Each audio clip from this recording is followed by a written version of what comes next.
이제 하나님께 예배드리기에 앞서 겸손한 마음으로 진심을 다하여 예배를 준비합시다.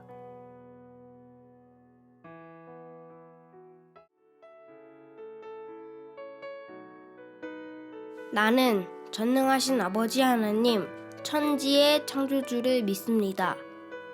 나는 그의 유일하신 아들, 우리 주 예수 그리스도를 믿습니다. 그는 성령으로 잉태되어 동정녀 마리아에게서 나시고 본디오 빌라도에게 고난을 받아 십자가에 못 박혀 죽으시고 장사된 지 사흘 만에 죽은 자 가운데서 다시 살아나셨으며 하늘에 오르시어 전능하신 아버지 하나님 우편에 앉아 계시다가 거기로부터 살아있는 자와 죽은 자를 심판하러 오십니다. 나는 성령을 믿으며 거룩한 공교회와 성도의 교제와 죄를 용서받는 것과 몸의 부활과 영생을 믿습니다. 아멘.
하늘에 계신 우리 아버지, 우리의 삶을 통해 아버지의 이름을 거룩하게 하시며 우리의 삶에 아버지의 나라가 오게 하시며 아버지의 뜻이 하늘에서와 같이 우리의 삶에서도 이루어지게 하여 주십시오.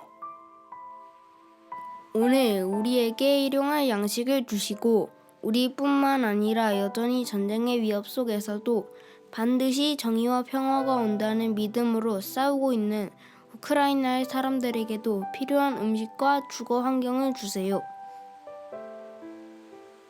하나님, 우리 주위에는 몸이 연약해져 아픈 사람들이 있습니다. 또한 돈이 없어서 먹을 것, 입을 것, 살 집을 구하지 못한 사람들이 있습니다.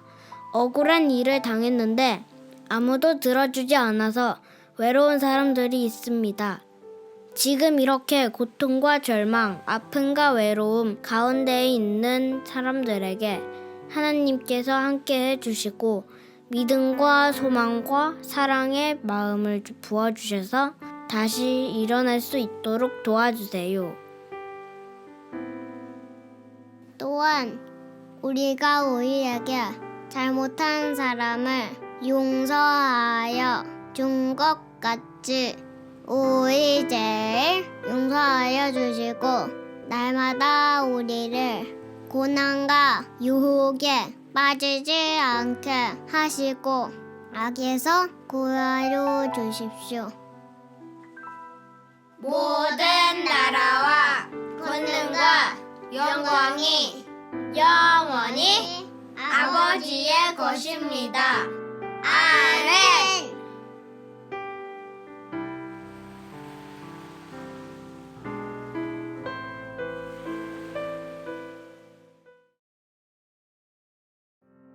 오늘 하나님께서 우리에게 주시는 말씀은 누가복음 18장 1절부터 8절의 말씀입니다. 예수께서 제자들에게 늘 기도하고 낙심하지 말아야 한다는 뜻으로 비유를 하나 말씀하셨다. 어느 고을에 하나님도 두려워하지 않고 사람도 존중하지 않는 한 재판관이 있었다. 그 고을에 과부가 한 사람이 있었는데 그는 그 재판관에게 줄곧 찾아가서 내 적대자에게서 내 권리를 찾아주십시오 하고 졸랐다. 그 재판관은 한동안 들어주려고 하지 않다가 얼마 뒤에 이렇게 혼자 말하였다. 내가 정말 하나님도 두려워하지 않고 사람도 존중하지 않지만 이 과부가 나를 이렇게 귀찮게 하니 그의 권리를 찾아주어야겠다. 그렇게 하지 않으면 그가 자꾸만 찾아와서 나를 못 견디게 할 것이다. 주님께서 말씀하셨다. 너희는 이 불의한 재판관이 하는 말을 귀담아 들어라. 하나님께서 자기에게 밤낮으로 부르짖는 택하신 백성의 권리를 찾아주시지 않으시고 모른 채 하고 오래 그들을 내버려 두시겠느냐? 내가 너희에게 말한다. 하나님께서는 얼른 그들의 권리를 찾아주실 것이다. 그러나 인자가 올 때에 세상에서 믿음을 찾아볼 수 있겠느냐? 아멘. 오늘 말씀 1절에서 예수님이 제자들에게 늘 기도하고 낙심하지 말아야 한다는 뜻을 전하기 위해 비유를 말씀하신다고 합니다. 이 말은 제자들이 기도하다가 낙담하고 낙심하고 있었다는 뜻입니다. 그리고 당연히 예수님은 제자들이 예수님의 말씀을 듣고 아, 그래. 계속 기도하자. 낙심하고 포기하지 말고 계속 기도해야겠다 라고 그 생각을 바꾸길 바라셨다는 것을 알 수 있습니다. 여러분은 기도할 때 뭐가 가장 힘드신가요? 우리가 꾸준히 기도하다가 포기할 때가 있다면 왜? 무엇 때문에 포기할까요? 기도하다가 우리를 낙심하고 포기하게 만드는 가장 힘든 것, 그것은 아마 이런 생각 때문일 것입니다. 계속 기도하는데 왜 안 이루어지지? 기도하는데 왜 이 상황이 점점 더 나빠지지? 도대체 하나님이 듣고 계시기는 할까? 이런 생각들이 결국 우리가 기도를 멈추게 만듭니다. 기도는 반복하지만 상황은 변하지 않을 때 우리는 결국 하나님에 대한 믿음이 흔들리게 되고, 믿음이 흔들리면 기도를 포기하게 됩니다. 이렇게 기도를 포기하게 되는 우리에게 예수님은 이 비유를 말씀하시며 계속 기도하라고, 낙심하지 말라고 가르쳐 주십니다. 어느 마을에 하나님도 두려워하지 않고 사람도 존중하지 않는 한 재판관이 있었습니다. 그 말은 그가 정의에 무관심하며 자비롭지도 않은 자였다는 뜻입니다. 이 재판관과 같은 마을에 한 과부가 살고 있었는데 억울한 일을 당해서 재판관을 찾아가서 호소했습니다. 재판관은 당연히 그 간절한 호소를 들어주지 않았죠. 왜냐하면 그는 정의롭지도 자비롭지도 않으니까. 하지만 이 과부가 계속해서 반복해서 찾아오자 재판관은 그 생각을 바꿉니다. 내가 정말 하나님도 두려워하지 않고 사람도 존중하지 않지만 이 과부가 나를 이렇게까지 귀찮게 하니 그 권리를 찾아주어야겠다. 그렇게 하지 않으면 계속 나를 찾아와서 못 견디게 하겠구나. 결국 이 재판관은 과부의 끈기에 자신의 마음을 포기한 것입니다. 예수님은 이 비유를 마치시면서 이렇게 말씀하십니다. 이 불의한 재판관이 하는 말을 귀담아 들어라. 이 불의한 자도 결국은 과부의 말을 들어주는데, 더군다나 하물며 하나님께서 자기에게 밤낮 부르짖는 택하신 백성의 권리를 찾아주시지 않으시고 모른 채 하고 오래 그들을 내버려 두시겠느냐? 하나님께서는 절대 그렇게 하지 않으신다는 뜻이죠. 간혹 이 비유를 오해하는 사람들이 있습니다. 그러니까 우리도 과부처럼 끈질기게 기도하면 언젠가 반드시 하나님께서 들어주실 거야. 하나님께서 귀찮을 정도로 끊임없이 기도하자라는 방향으로요. 이 비유를 말씀하신 예수님의 의중에서 완전히 벗어나 버린 해석이죠.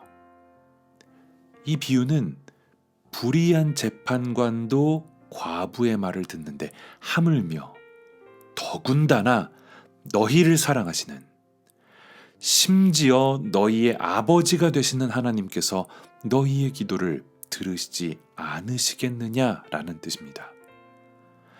끈질기게 기도해서 하나님을 귀찮게 하라는 뜻이 아니라 너희의 기도를 하나님께서 분명히 듣고 계신다는 것을 믿으라는 말씀이죠. 그러니까 너희는 낙심하지 말고 너희를 사랑하시는 하나님께 늘 기도하라는 말씀입니다. 프랭크 카프리오라는 미국의 한 판사가 있습니다. 이분의 재판 실황 영상은 인터넷에서 쉽게 찾아볼 수 있습니다. 이분은 독특하게도 어린아이들을 불러서 판결에 대한 아이들의 의견을 듣기도 하고 또 재판을 받는 사람들의 이야기를 경청하기도 합니다. 그것이 서로 재판의 내용과 직접적인 상관이 없는 이야기라 할지라도 그 사람의 이야기에 귀를 기울여 듣는 아주 훌륭한 판사님입니다. 제가 처음 이분의 영상을 봤을 때 한 여성이 수년 동안 쌓인 주차 딱지로 인한 벌금 때문에 재판을 받는 그런 상황이었습니다. 벌금은 $400, 우리나라 돈으로 대략 50만 원 정도였습니다.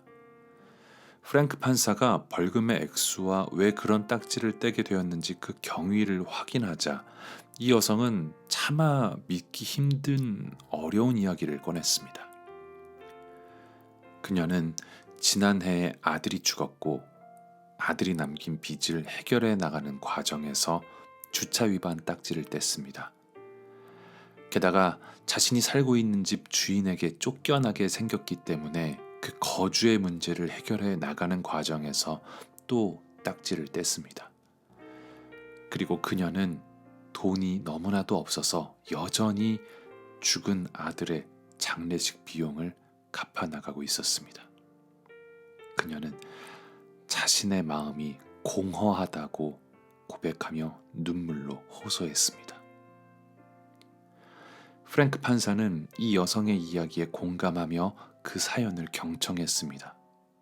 사실 정말 냉혹하고 잔인하게 법의 잣대를 대면 그런 슬픈 사연에 대해서는 안타깝지만 벌금은 내셔야 합니다 라고 말할 수도 있습니다. 하지만 프랭크 판사는 그렇게 하지 않았습니다. 그는 그녀에게 이렇게 말했습니다. 우리는 당신에게 깊은 유감을 표합니다. 또한 당신이 겪은 트라우마도 이해합니다. 저는 당신이 지금까지 설명했던 모든 상황을 참작할 것입니다. 당신이 당신 아들과 관련해서 저희에게 얘기해준 너무 슬픈 이야기는 그 누구도 살면서 겪고 싶어하지 않을 것을 알기에 그것을 참작할 것입니다. 그리고는 깊은 고민 끝에 이렇게 판결을 내립니다. 당신의 벌금을 $50로 줄여드리겠습니다.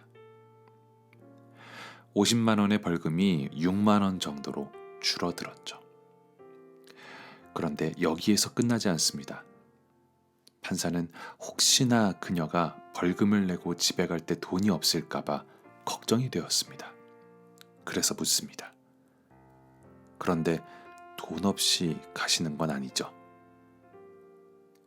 그러자 그녀는 일단 $5만 먼저 내고 가겠다고 하며 감사하다고 인사를 하죠.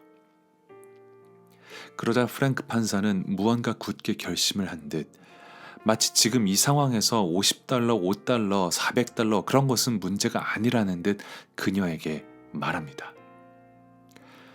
그냥 $5도 내지 마세요. 그냥 이 모든 걸 기각하겠습니다. 당신의 행복을 빌며 모든 것이 잘 되길 바랍니다. 저는 이 프랭크 판사의 마지막 말, 모든 벌금을 다 없애주겠다는 판결에 그 영상을 보며 그만 울컥 눈물이 났습니다. 이런 판결이 난다고 해서 그녀의 죽은 아들이 다시 살아 돌 수는 없겠지만 이런 판결이 난다고 해도 그녀는 여전히 아들의 장례식 비용 그 빚도 남아있지만 그리고 그녀의 주거 문제도 여전히 그대로이지만 그래도 그녀의 삶에 작은 희망이 생겼습니다. 여지껏 그녀는 계속 벼랑 끝에 몰리는 것 같았을 것입니다. 내 인생은 왜 이대로인가? 왜 해가 지나도 아무리 노력해도 왜 나는 점점 나아지기는커녕 점점 더 벼랑 끝에 몰리는가? 아무도 자신의 이야기를 들어주지 않고 지독한 외로움과 홀로 싸우며 절망의 끝자락에서 간신히 버티고 있었을 것입니다. 언제 벼랑 끝에 떨어져도 이상하지 않을 그런 상황 속에 놓여있는 그녀였습니다. 그런데 지금 이 순간 한 사람, 프랭크 판사가 그녀의 말에 귀를 기울여주고 공감해주며 그녀를 응원한다는 것을 느꼈습니다. 오늘 말씀을 보고 또 이 영상을 보면서 이런 생각이 듭니다. 사람인 판사도 한 여인의 말에 저렇게 귀를 기울인다면 하물며 하늘의 하나님께서는 우리의 기도에 얼마나 귀를 기울이실까? 사람도 저렇게 공감하면서 은혜를 베풀 줄 아는데 더군다나 우리의 아버지 되시는 하나님께서는 우리의 마음을 얼마나 잘 아시며 은혜와 자비를 베푸실까? 사랑하는 나그네 여러분, 오늘 말씀을 오해하지 마십시오. 우리도 끈질기게 기도하면 반드시 하나님께서 들어주신다. 우리도 밤낮으로 하나님을 귀찮게 해서라도 우리의 욕망을 간구하자라는 의미가 아닙니다. 이 비유의 주인공은 여인이 아니라 하나님이십니다. 여인이 얼마나 재판관을 찾아왔는지가 아니라 불의한 재판관조차도 귀찮으면 들어주는데 하물며 자비롭고 의로우신 하나님께서 너희의 기도를 들어주시지 않겠느냐는 말씀입니다. 계속 기도하면 들어주신다는 게 아니라 하나님께서 다 듣고 계시니 기도를 멈추지 말라는 뜻입니다. 그러니 아무리 힘들어도 현실이 너무 막막해도 상황이 변하지 않거나 심지어 더 어려워지는 것만 같아도 낙심하지 말고 기도하십시오. 우리 하나님 아버지께서는 지금도 우리의 기도에 귀를 기울이고 계십니다. 우리의 작은 한숨도 놓치지 않으십니다. 우리 마음에 짓눌린 모든 것을 다 알고 계십니다. 아무도 듣지 않는 것 같아도 하나님은 우리를 듣고 계시며 경청하십니다. 하나님 아버지를 믿는 믿음으로 포기하지 않고 기도하는 나그네가 되시길 진심으로 축복합니다. 하나님 아버지 감사합니다. 오늘도 예배를 통해 하나님께는 영광을 올려드리고 우리는 은혜를 받아 누리게 해주셔서 감사드립니다. 하나님, 우리에게 믿음을 주십시오. 우리는 믿음이 없어서 자꾸 낙심합니다.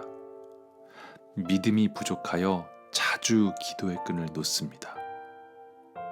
하나님 아버지께서는 우리의 기도를 듣고 계신데 매 순간 함께 하시며 우리의 눈물을 닦아주시고 우리의 한숨에 가슴 아파하시는데 우리는 하나님을 잊고 기도를 포기합니다. 우리를 사랑하시는 은혜와 자비의 하나님 아버지를 기억하며 늘 기도하는 나그네가 되게 하여 주십시오. 감사합니다. 이제는 우리의 구원자 되시는 예수 그리스도의 은혜와 아버지 되시는 하나님의 사랑과 도움이 되시는 성령님의 함께하심이 정의로우시고 자비로우신 하나님 아버지를 신뢰하며 늘 깨어 기도하기로 결단하는 모든 나그네들과 아직도 계속되고 있는 전쟁의 절망 속에서도 반드시 정의와 평화가 온다는 필사적인 믿음으로 끝까지 기도하며 기다리는 우크라이나의 사람들에게 지금부터 영원히 함께 하시기를 진심으로 축복합니다. 아멘.